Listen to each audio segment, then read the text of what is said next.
the history of the American craft movement, as you've probably already learned, is through Ruskin and Morris and those wonderful people that started really an environmental movement before the turn of the century, really right after the Civil War. And right after the Civil War, there was a lot being done to create craft as a form of income, especially for widows of the Civil War. Women who were very wealthy in the northern urban cities would actually seek out women who were very poor widows of the Civil War down in the South, and they would take their needlework and their china painting and all kinds of handicrafts that they were making and bring them to the cities and create little shops and tea rooms. We have one in Baltimore. The Industrial Exchange Tea Room was part of a national movement across, especially the East Coast, that created incomes for poor women of the South, widows of the South, in the post-Civil War era. That moved into, of course, the anti-industrial movement, because when everyone figured out that there was electricity and there were machines making things, everyone was afraid that they would lose their jobs. Does that sound familiar?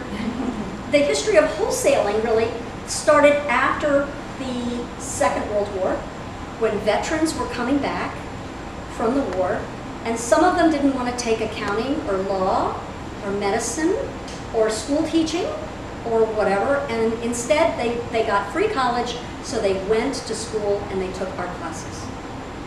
And if you can imagine coming back from a war, taking art classes would be very therapeutic. And at the time, of course, there were jobs available for art teachers, and that was an exploding scene.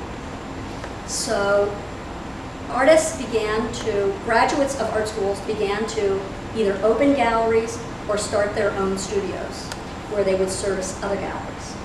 And that movement became pretty big. And during the 70s, I would imagine that there were probably 10,000 art fairs around the country. And people would just go, like gypsies, from one to the other every week. Of course, that would give them very little time in the studio, and they were on the road all the time. So their cost of sale was really, really high. At the time, there were probably less than just a few hundred galleries in the country, galleries and shops. And so it was very difficult to sell your work. But back in the 70s, the only wholesale show that really was available was Rhinebeck. Has everybody heard about Rhinebeck? Really? Okay.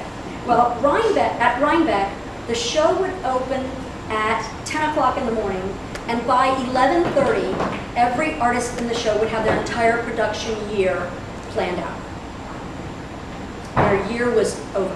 Now, of course, their year wasn't more than $30,000 a year, maybe $25,000 a year in gross, but they would sell everything they could make for the year for wholesale at that time, everything that they wanted to make for wholesale.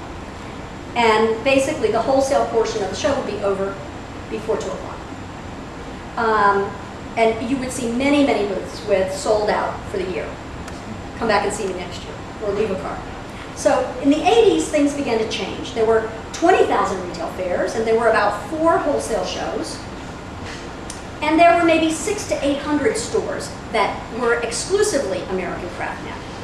They were moving from being mainstream stores with a little craft to now specializing in American craft. And they could do that because we had a wholesale show that provided them with reliable deliveries and reliable resources from their artists. So the reliability of that show became very, very important for starting the American craft gallery movement.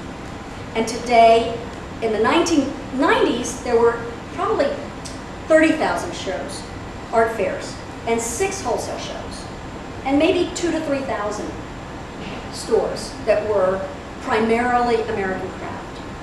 And of course, in the 2000s now, we have like 30,000 retail fairs and 5 wholesale shows and 500,000 shops on Etsy. Say that again? 500,000 members of Etsy. and many of them have stores. The Etsy movement, and always the hobby movement, has been a multiplier of 10 or 20 or 30 times what the professional craft movement is. And to be honest with you, not that many people come out of a hobby movement into the professional movement unless they've had an art education of some kind. Whether it is vocational or a degree program in an art school, doesn't matter, but they have to have some kind of good foundation. It's not learned in isolation at home. The higher level skills just don't happen there. They happen here at MICA. Okay? So when the 80s came around, these artists that had started up after World War II, they had gone to school in the 50s and 60s, they said to themselves, how in the world, and you may be saying this to yourself, how in the world can I wholesale my work for 1/2 of what I retail my work? Anybody ever have that question? Yes. Well, the answer generally is that you are already wholesaling your work. Most artists on the retail fair circuit or selling in a small volume are actually selling at a wholesale value price because a gallery and a shop can do so much better for you. Have you heard the story about the consultant that comes from far away and you pay him $50,000 for a plan and you ask him, what time is it? And he asks to borrow your watch? That's kind of like what selling to a gallery is like. The further away you are, the more exotic and the more treasured you are.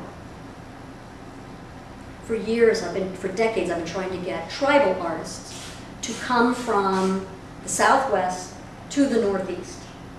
And they think that the consumers in the Northeast won't understand. And what they don't realize is how treasured they would be to come to the East Coast. They are something very different, you know? And everyone now, you know, our culture of college-educated people take great pride in the depth of their knowledge and the depth of their cultural experience, the depth of their networking, and their embracing of the whole world. So craft is a very important part of that experience.